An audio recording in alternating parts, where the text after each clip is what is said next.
I had to download it this morning because it's been like 2 years since I opened Skype. Just so you know. That is like the one thing I do when I have people on my podcast. My gift to them is now they have to have Skype again.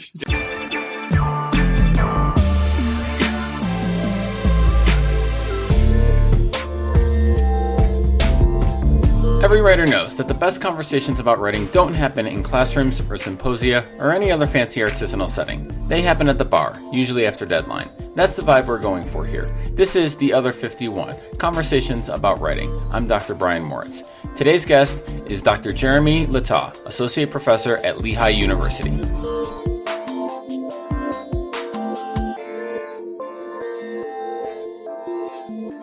Jeremy, first of all, welcome aboard. Thanks for joining me today. Thank you for having me. Although I got to tell you, this is a weak follow for Bob Costas. I think you can do better than that. I like to think of him as a good opening act for you. Yeah, right. So before we get to anything, do we have to talk about this cereal bracket that was making the rounds yesterday on Twitter? Oh my God. Okay, I'm looking at it right now. It's the SB Nation best cereal bracket. Yeah. And yeah, this is a travesty. I mean, I can't even begin. I'll let you go off on what's wrong with it before I give mine. But this is shameful. So well, I mean, the presence of healthy cereals or marginally healthy cereals like Rice Krispies is problematic, right? Right. Like who as my friend Bob Britton pointed out on Twitter today, who gets excited about Wheaties, right? Right. But Rice Krispies, really? I mean. I mean, the only way you vote for Rice Krispies is if you're being like the Nate Silver contrarian and doing like you can do Rice Krispie treats and they're more versatile as a thing, but as a cereal, they're crap. I mean, they should not have made it out. I don't know. They must be in a weak conference to get that 8 seed, but yeah, but still, I mean, any cereal by definition that you have to add sugar to make it edible for anybody under like the age where you're trying to get healthy, like 35, that's a problem, right? You know, it was garbage. And I pointed out yesterday that this actually got more action than I planned on, but like they had Cap'n Crunch as an entry rather than like the entire array of Cap'n Crunch, So like, Cap'n Crunch is not a thing, right? I mean, most people, if I said Cap'n Crunch, you're going to get some people who think the original, they'll think those people are trouble. And then there's Crunch Berries. And it seemed like there was the Crunch Berries versus peanut butter divide is what I was running into. Okay. And, I'm a peanut butter person. You can't just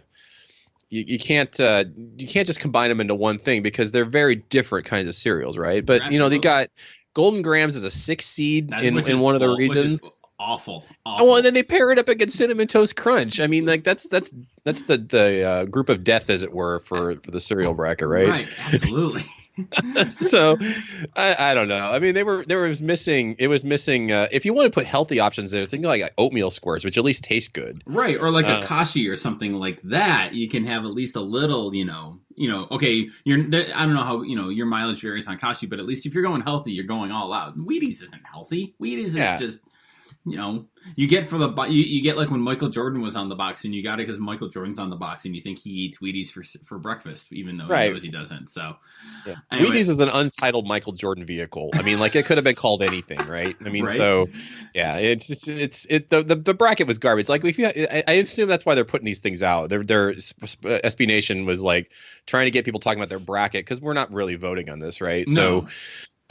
But just looking at the list is like there's so many things left out. I mean, Raisin Bran I can understand being a staple, but you could have eliminated Wheaties, Rice Krispies, and Raisin Bran and stuck some actually good cereals in there. Right. And but as I said, I think Cap'n Crunch deserves its own bracket. And we could have probably had that, and then like all the different kinds of I don't know. You could maybe all the different Cheerio flavors. Right. Honey Nut Cheerios go up against like strawberry Cheerios. Let's see. The protein ones are good. I mean, they're healthier for you, I suppose. Right. So one of the best things we have in Rochester, where I live, we have a cereal bar that opened in the past year, and it is just they have like. What? I don't know, 50, 60 types of cereal. It's a comic book store cereal bar. Yeah, you go and you can like mix, like do any kind of mixes. They like come up with some like themed ones for the holidays. Like at one time I went, I forget what it was. It was right around Halloween. So it was a Count Chocula with like a bloody thing, so like a just cherry drizzle or strawberry drizzle or some drizzle on it with chocolate milk. You can combine the milks. It's genius because the Over has nothing on that, right? Wow, that's nice. So well, you know what? That's the Monster cereals could have been their own bracket too. Absolutely, yeah.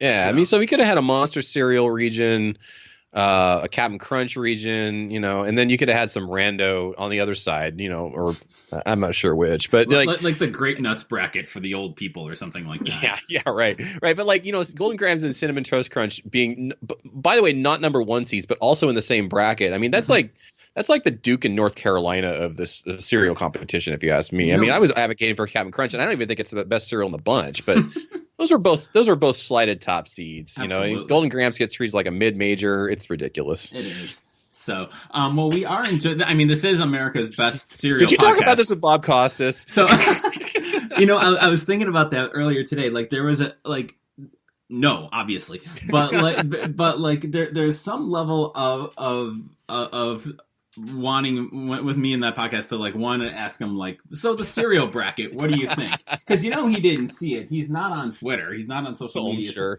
So there's no way he saw it. But I'd love to get it. I'd love to get his take on the Cinnamon Toast Crunch Golden Grahams bracket. I'm sure he has an opinion. I'm sure he does. So well, we'll move away from this being America's best cereal podcast. Before we get to the main stuff I wanted to talk about, which is you going viral, I just wanted to have you talk a little bit about your career path and how you got to where you are right now. What a long, strange trip. I graduated from college in '98 and went right into print journalism right about the time that print journalism was on its last legs, although I don't think we knew it. I worked in industry for about 7 years as a print journalist professionally, and bounced around. I got my first job up near Sacramento, and then was impossibly named a sports editor of a small daily about a year and a half later, out in Carson City, Nevada. I still don't understand how in the world they decided I was worth hiring, but and then I went to LA Daily News, and I worked there for about 4 years. That was at the time it was the Daily News and the LA Times and the Orange County Register were all separately owned, and they were kind of competing for different swaths of the Southern California territory. And I was part of the LA Daily News was a part of the flagship of that LA News group of papers. You know, they had just bought Torrance, Daily Breeze out there, and so. Combined for all the circulation they had, they were a little bit bigger than the Register. After I left the Daily News in '04, they bought the Register, so that they got folded into them. But I was part of the media news group, the famous cost-cutting chain that we were. Went back to grad school in '04, and I intended. It was weird. I went back thinking I was going to get my master's, retool in digital, because I kind of saw this coming. I saw the digital wave coming, and it was not going to be pretty. As it turned out, when I got there, I had no idea what this digital wave actually was going to look like, because I hadn't even considered things like social networks. I saw self-publishing happening, you know, early '01, '02. I think I logged on to Blogger for the first time. I thought, oh my God, this is going to destroy us. But you know, I didn't see the effects of the things that came after Friendster and how it was going to really dismantle things. It was I think I first saw Craigslist in '04.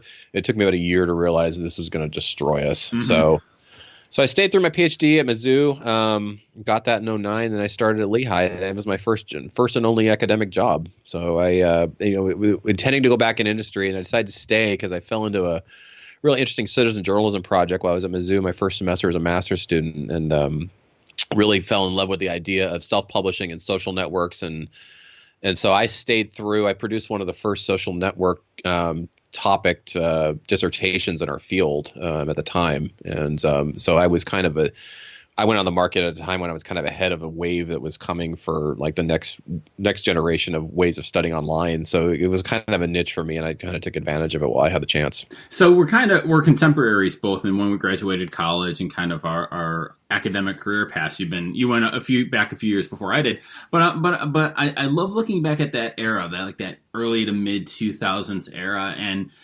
how did we blow it so bad? Like, I know we're going to get into that as an industry, but just kind of on a more personal level, like you said you didn't really understand digital or didn't see how it was going to destroy us until you got back to grad school, and like I think I was the same way. So I'm wondering, like, why did we miss it as broadly as we did? I don't know about you, but I logged on the internet for the first time in 1993 as a college student, and so I saw its potential. I mean, I taught myself HTML in college because they weren't teaching stuff like that. Mm-hmm. So I got the digital production piece of it, and I understood how to navigate online. In fact, I kind of consider myself a rare Xer who kind of is comfortable in online spaces. I didn't grow up in them like the people who came about 10 years after me. But I feel like I was a creature of online bulletin boards and online spaces. I wasn't, I was not there in the days before the public internet, obviously. But as far as Al Gore's internet goes, I was pretty invested early on. We had a bulletin board system at our school, and it was always a place of discussion for me. But when I got to the newsroom, to me, I thought about the internet as a place to do publishing. And so I had my HTML skills were really valuable. I think the mistake I made, and I don't know if you feel this way, but I feel like I didn't do enough to educate my newsroom about what was coming. Like that I knew about publishing and I knew vaguely about self-publishing, but I was working in a newsroom full of people who didn't really get this stuff. I remember So I remember a training in 2002 in my newsroom where they were trying to convert us to electronic pagination for the first time. Okay, so this is a media again. This is a media newspaper. We cost cut like nobody's business, right? So they were training us how to go from pay stub, which I mean, half your audience probably don't know what I'm talking about, like the thing where you're X-Acto knifing printouts of your copy and putting it on a pasteboard to put it on a press eventually. They were teaching us how to use it, an InDesign like program on the Mac, and they were I remember they had a room full of people. It's kind of like a computer lab, and they said, okay, now to select an object, you click on it with your mouse. And so I saw somebody in the room, and I will not name their name, and nobody would know them anyway. She picked up her mouse and she put it on the screen and she clicked. I'm like, oh no. I mean, that's the kind of newsroom I got into. And I think a lot of us did because, there was still a lot of long timers there who were just kind of getting comfortable with computers. I mean, when I got to the Daily News in 2000, they didn't even have the internet there. It was another 6 months before we got it. I mean, it was a dial-up connection. So I had a similar thing in my newspaper in Olean. Now, granted, much smaller market, but my first year, and I was kind of like you. I was hired because I had a GeoCities page, and that impressed them enough to make me the online editor alongside being a news reporter. Wow. Which I know. Which again, for all the people too young to know that's like basically having a blogger site. That's all it was. Like I got really good at making the blinky text, because you could do that in GeoCities. But like we had one computer that went online, and like we would check the email like once a day and print it out or send it to people. Like we didn't even have our own email addresses. I'm sorry to have cut you off, but like that's just kind of, it was such another time and another era that like seems incomprehensible now. I mean, that's a really instructive example, though, because think about this. I mean, I don't think I ever had – no, I'm sorry. My last year at the Daily News in 2003, we finally got dailynews.com email address. Mm-hmm. And think about that. I mean, you got – within 3 years, they were demanding people sign up for Twitter accounts where, like, you have people who have access to you and can send you feedback whenever they want. And, like – to go from a place where like you're really not getting that other than the occasional angry phone call to being in a socially networked environment now where media is happening all the time, and you're asking people who barely know, in some cases don't have a smartphone to understand and grok this is just that's a lot. That's a lot to ask. So I mean, I kind of feel like if you want to ask about mistakes, I mean, it was just that I think that the young, older, late generation Xers like me could have done a lot more, I think, to educate the newsroom about it. Now, whether they would have taken us seriously or not as youngins, because there's you know how it goes in newsrooms. There's kind of a bias against youngsters, right? And not like we hate them. It's just that, oh God, you have a lot to learn, Right. And I think there's more going. I'm not sure we would have been listened to, but I would probably have been a lot more alarmist once I saw Craigslist if I'd known then what I know now. Well, it's funny that how you mentioned like our bias toward publishing, which I think is a really valuable way to look at it, because it really was all about, hey, let's get our stories online, let's sharing them. And what does that yield to? I mean, you know this as well as I do. That yields to do we make them pay for content? Do we put it up for free? What do we publish? I mean, I tell my students all this, and they're young, so they look at me like like the antediluvian dinosaur that I am. But like we used to put up like 5 news stories a day, 3 sports stories a day, right? obit, and that was it. And if there were 6 local news stories, well, one of them is going to make the cut,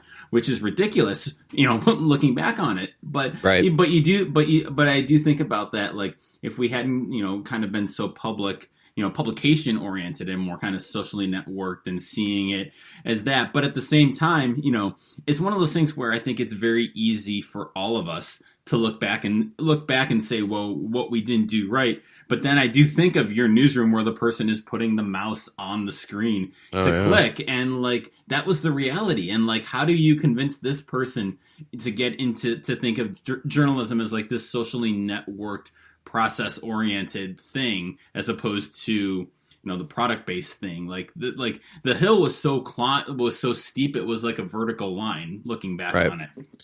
Well, and to be fair, I think we need to be kind to ourselves, you and I, because a lot of these decisions that set in motion this chain of events were out of our control. The news organizations should have invented search. They should have invented social networks. If they had invested in technologists and futurists in the late 80s, early 90s, and probably going back into the early 80s, I think they would have been ahead of this in ways that, like, you may never have seen Google. Google would have been the New York Times in an ideal world, where newsrooms figured out how to become the next generation of ways to access information you need, and they would own that space. And so really, by the time you and I hit newsrooms, I entered my first newsroom in '98 professionally. I don't know about you, but the die had been cast. Like, we were done. It was just it was inevitable at that point, because even if they had made those investments starting in 96, 97, 98, they would have been too behind. There was no way that they were going to catch up. I mean, what happened in the middle part of last decade was inevitable. Right. And this kind of gets to your big Twitter thread from February, which is kind of what I wanted to talk to you about. Because you like legitimately went viral. Like, not in the little like viral way where like 100 people like my tweet and, oh my gosh, this is crazy. But like, what were do you have, or do you remember what your final numbers on this thread were? I was putting together something for a lecture, and I mapped it at the 1 month mark. So it was January 24th was the first day of that I posted on it. And by February 24th, it had about 8 million impressions, almost 19,000 retweets. Likes that just on the very first initial post, because it was like a 42 post thread of some sort. The very first post had about 42,000 likes. And like, if you go down the thread, there's more retweets and more likes and things like that. So, but I mean, it put it in front of an audience of about 8 million people, which is insane to me. I mean, my most popular post, I think before that, might have gotten something like 750 retweets. I mean, I went from 3,000 followers to 14,000 followers in a week. That's cool. So that tells you I'm still an H-list celebrity on Twitter. Like 14,000 is not much, but I mean, just that audience jump alone, I think it was interesting how quickly that happened. So what kind of walk me through that thread? What specifically sparked it, and how did that using Twitter as a medium for writing it, how did that come about?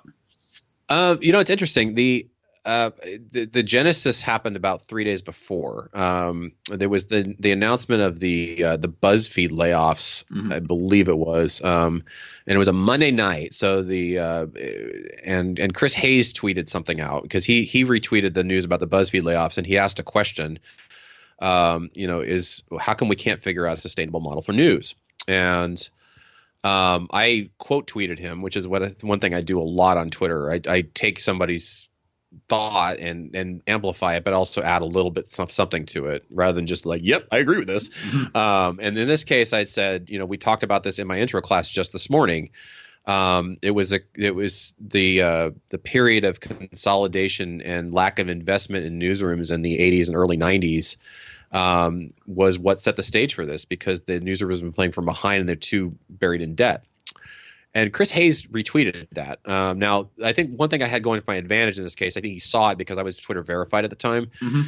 So, there's a special thing on the app for those of you who are not verified out there. Yes, like me.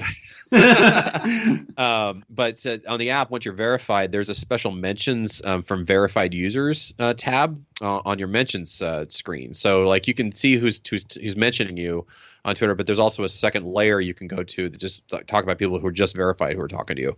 And I think that's how he saw me, because I mean he's got millions of followers at this point. I mean it doesn't really matter if just random people are tweeting at him. So he retweeted it, and it got something like 600 reshares. And I was looking through it just because I was curious, because it was taken off on Monday night and Tuesday. And I'm looking through it, and like there's a lot of journalists in this. I'm going, what? How come journalists don't? I mean, I had comments from people saying I didn't know this, and I'm going, what? So I was thinking about it for a couple of days, and then I got past my Wednesday class because I'm done teaching for the week on Wednesday. And so Thursday in the afternoon, I was just thinking about it. It's like, you know what? I'm just going to bang this out. Now, at the time, again, I've got 3,000 followers. Most of my audience is journalists and people who are interested in media, Lehigh folks, you know, old friends, you know, stuff like that. So I was thinking about this in terms of a thread that was for people who probably don't have a lot of sophistication in like the history of media and things like that. And I wrote it from that perspective. I could have written a blog post, but I was thinking, you know, if I just write a blog post and share a link, I don't think people are going to share it. So I used my first tweet to say, in case you don't know why this is all happening, all these media layoffs are happening, if you think it's the internet, it's not really that. There's something more going on in that. And here's a long thread. And so that was my initial idea behind this, was just to share a story that, by the way, is this a safe space? Yes. This is my expertise area. Like this is stuff I learned in grad school. I mean, this is not the stuff I study. About 20% of it is like networks and social networks. And I did share stuff in that thread, but a lot of it was like, you know, media economics and stuff like that. That's not my area. Right. But it's stuff I knew for like 10 years. And I'm like, okay, I've got something to say. I didn't think this was going to take off because I figured there was other people out there who were saying this that had said it better than me. And so that was kind of my thinking, as I was sharing for a small audience, but within about an hour, I realized this was actually going to go bigger than that. And so when you actually wrote it, like, this is going to sound incredibly pedantic, but I'm curious, like, did you write it in the Twitter app? Did you write it in like a Google Doc and then copy and paste it to fit? How did you actually write this down? In fact, I wrote it in real time, which is why there were so many typos in the original thread. I wrote it in real time on TweetDeck.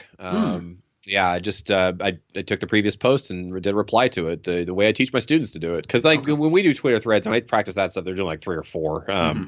And I didn't exactly know how many there were going to be, and it ended up being something like 40. But I wrote it in TweetDeck in real time. So when did you kind of realize? Was there a moment where you kind of realized, like, oh man, this is big? Yeah. Well, I mean, I'm writing in TweetDeck, and I've got my notifications, column open, right? So I'm already seeing a lot of action on it by about 15, like the 15th tweet in. And I'm getting a lot of people who are commenting on it already and sharing it already. It wasn't until I finished, and it was about a half hour later that I'd finished, after I started, that I noticed I was taking a look, and I saw some of the data, and it was up to like, it was already by then up to about 800, I think. Okay. 800 shares. And I started taking a look at the names, and I saw a couple prominent New York Times writers in there. I think the guy who probably made this thing take off was Matthew Ingram, because he works for CJR. But he's got connections. Like, there's a lot of people in media who follow him. And so he became my spoke or my hub, and who's had a lot of spokes out there who basically become the guy who amplify it. So he was one, I think, but I just saw a couple big names in there who I knew had a lot of followers. And that's when it starts to take off, because I mean, and this is the stuff I teach, if you can have a few followers, but if you're followed by people with a lot of followers, if they choose to share you and it resonates with their audience, they become that's when things take off. And that's exactly what happened in this case. So by about an hour in, I'd seen about 3 or 4. I think Nick Kristof shared it. I mean, like, it's just, like, it was insane at that point. I'm like, that's when I called my media relations person and said, just so you know, like, you might start getting some inquiries, or I may need your help on this, because I don't know where this is going to go. And by the next day, I had offers to write and things like that. So, I mean, it was probably good I gave him the heads up on that, because I kind of sensed about an hour in this was going to go big. So when did your mentions finally become manageable again? Oh, it took about 5 days. I mean, I had to turn them off Hmm. because it was just I was just getting. I mean, my phone was sitting on my desk on Thursday and Friday, and it was just like nonstop because I have the buzzer on, Hmm. and it was just like I mean, like my poor phone and my battery I had to have it plugged in because it was getting drained, so I had to turn mentions off because it was unusable. I had probably about 3,000 comments on the original post, and I probably have replied to maybe 150 of them because it was just too much. I just no way I could. There was no way I can manage all that. I really actually finally understood what famous people go through. And then this was like me, like 15 minutes of fame, but like I don't know how people who are actually famous do this because there's no way to reply to that kind of volume. It's just and I Right. know people I see people express frustration online, like, how come famous people they don't ever talk to the people? And it's like, well, okay, let me tell you a little how that works.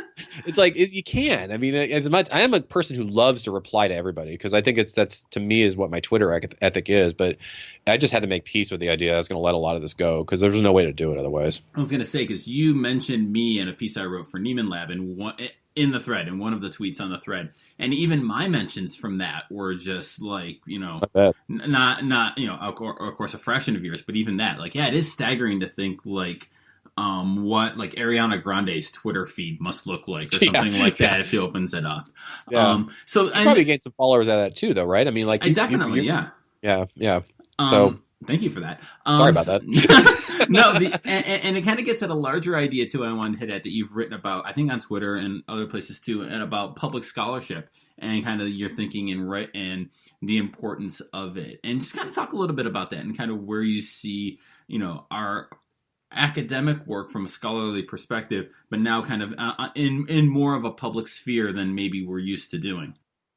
Yeah, I mean, so I've always been an advocate of public scholarship, although not on this kind of thing. But I mean, if you hang around my university, you'll hear me being the person who's stumping for open access publishing Hmm. all the time, and that we should be in social spaces, and we should be blogging. We should be turning our behind paywall journal work into something that's public facing, at least a public facing version of it, Hmm. because I think that universities, when they're at their best, are driving public conversation about important issues that academics we get in the weeds sometimes. I don't know if you've noticed, but that we do have something to contribute because we do have specialized knowledge in that's not all consuming. It's not that we are the final word on things, but we do have something to contribute. So I want to see us in these spaces. My thing that I've always struggled with, and I've been in academia now for about 10 years, finishing my 11th year here. Um, and that I got tenure about 3 years ago. There's very little attention paid in a place like I work to the value of public scholarship. That it's something you can enter in your CV, but it's not seen as valuable Hmm. um, relative to other types of venues you'd be publishing in. But I'm frustrated by academic publishing personally. There's the I've had stuff accepted and it takes a year to come out. And Hmm. it's by then, I mean, in the area I work where it's digital media, that stuff's dated by the time it hits the press. So I feel like the public arena is a place where we can instantaneously share things that are important. But I also look at, people like Kevin Cruz, for example, who is a historian on Twitter. He's one of the people on the Twitter Storians hashtag I learn a lot from. Jay Rosen at NYU. People who are out in the public eye. Meredith Clark is another does really amazing work on Black Twitter. People who are engaging the public on issues that of importance, and I feel like in a time when public education is increasingly under threat of being defunded or seen as less valuable, the people who need to be making the case for that we're valuable are the people who work in this stuff, and we need to show our work every day. That we have something to contribute to the public discourse, and I feel like to the degree that we're hiding behind walls, that we are less visible, which makes out of sight, out of mind. The public's not going to necessarily think that what you do contributes to what the some of the major conversations we're having in society at a time of tremendous change. So you're going to hear me always advocate for this stuff. Now on Twitter is a really interesting place because, as you know, it's a place of not just like straight like blogging where I control the conversation, but it's a place of interaction and it's a place of personality. That I don't have to do it my way, but I have definitely, one day I'm blogging. Well, same day I'm tweeting about press freedom and executive orders about campus free speech. On the same day I'm tweeting about Captain Crunch getting slighted in the cereal bracket. I mean, like, I've chosen to go that way. You don't have to do it that way, but I mean, there is an ethic to some of these spaces, and the personalities of those social networks look really different depending where you are. At Facebook, you treat a Facebook page differently than you treat a Twitter feed, than you treat a Tumblr, than you treat a Medium space. So I feel like there's some things as academics we need to kind of get educated on about how we engage in those spaces and what does the culture look like in those spaces and what's expected of us. And I find it so weird. I'm wondering why you think academia in general is so kind of, especially like journalism Twitter or media Twitter. You know, I'm not qualified to speak on like hard sciences or anything along those lines. And obviously peer review it looks very different and is more important on the medical side than, say, you know, my study on the athletic. But I do wonder from that perspective, why do you think academia as a whole is so slow to like accept the public scholarship model? Is it the status that comes with peer review? Do you think it's just kind of like institutionalism, and it's just kind of like, well, that's the way it's always been? Like, what do you think the driver of that is?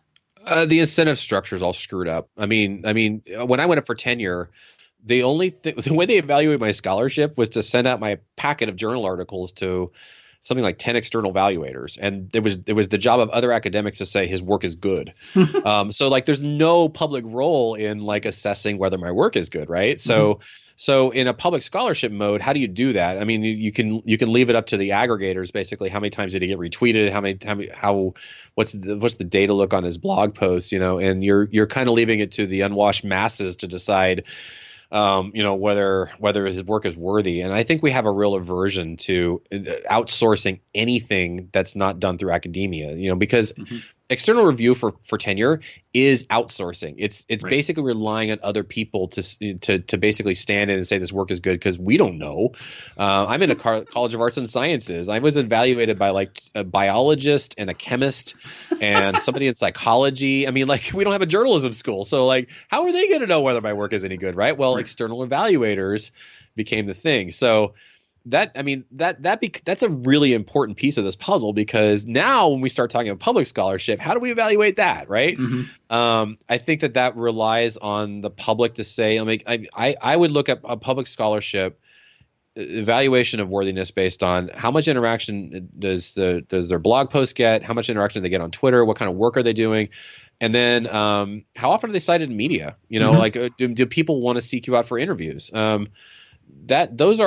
Those are my probably more subjective ways of evaluating that, but I am pretty sure that I would have a very hard time convincing somebody of that, because the minute we start outsourcing, there are going to be all kinds of questions about quality and whether that's the right standard. And you mentioned being pedantic earlier. You think like, we do that like nobody's business in academia. So I think that the incentive structure is all messed up. You know, I would like to see us really push in the next decade in academia an accepted practice of what good public scholarship looks like, and more importantly, that we make that a key part of tenure and promotion standards. That like it doesn't actually have to take part of the mythical 40% research, 40% teaching, 20% service, which isn't really, it's more like 120. I would like to see it. I would like to see that become part of the 40% research that they've expected. You know, like I can do pure journal stuff, but if I do some public scholarship, it can take the place of some of that stuff you'd expect of me otherwise.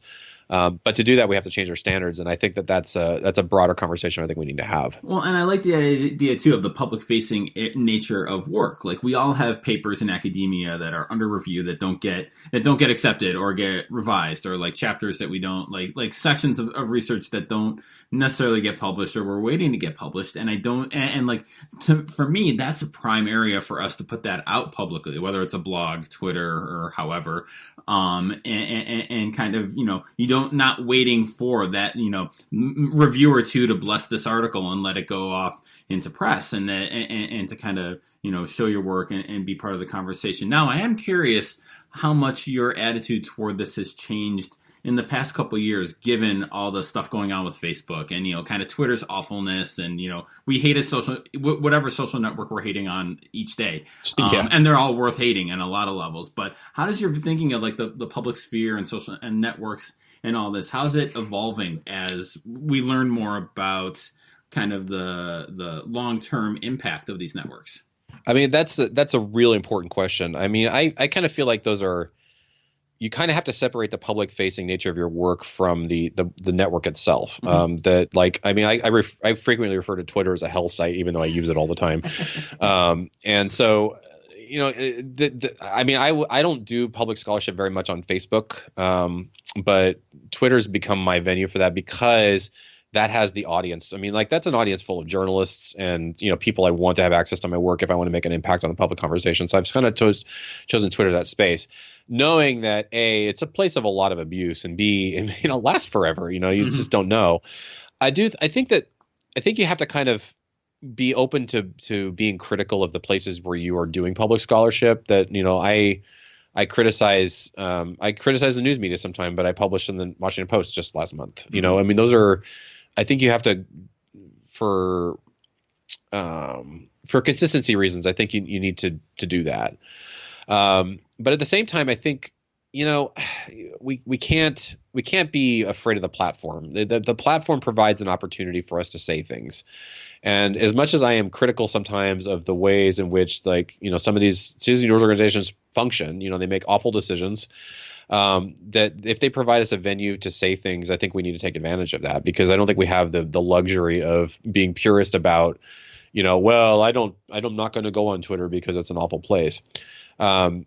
That being said, though, I do think one thing that universities need to do if they want to encourage public scholarship is they need to figure out a way to protect their professors and academics who are doing this kind of work, because, we had a situation. I'm not going to name a name, but we had a situation here at Lehigh last month with one of our great scholars who does tremendous work in the area of race, and she published an op-ed, and she got just buried with negative comments, threatening, abusive things.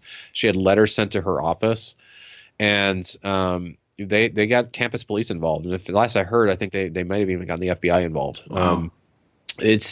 I think we have to remember that you and I, as white males, face a fraction of the abuse that women face.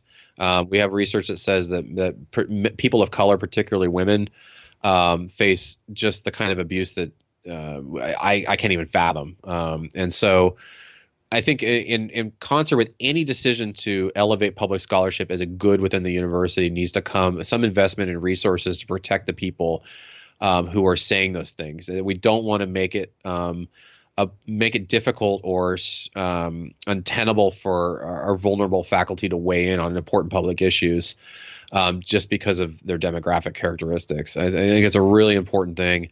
You're going to find me, if you want to ask what more my thinking has changed on this in the last couple of years, is that I need to be not just in the public arena, but I need a loud advocate for my marginalized and vulnerable fellow faculty and colleagues, to defend them in spaces and stand up for them, because that to me is making use of my platform and privilege to protect them and to let the public know that I'm standing behind them. So I ask every guest on this. I asked Bob Costas, so I'll ask you as well. What's the best thing you've read lately? Best thing I have read lately. I just referred. We had Judy Woodruff here on campus early in the week, and she delivered a lecture, and I assigned my students the Time Magazine People of the Year piece that talks about the journalists who lost their lives and have sacrificed a lot for the profession. I don't normally recommend People of the Year pieces because they're often kind of vapid, but it was a very moving cover story that they produced that I wanted my students to be exposed to.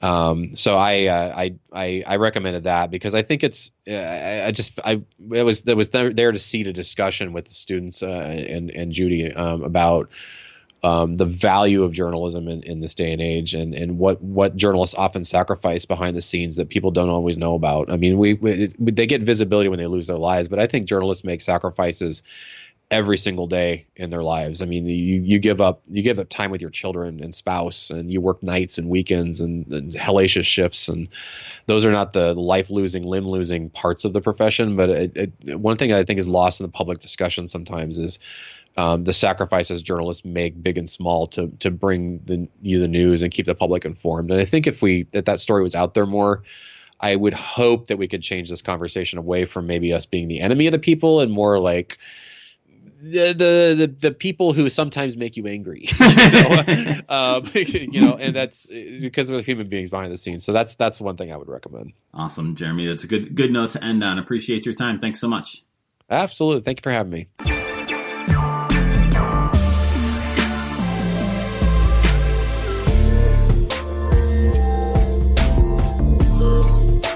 As always, thanks for listening to The Other 51. You can find show notes for this episode and all our episodes at sportsmediaguy.com on the Other 51 tab.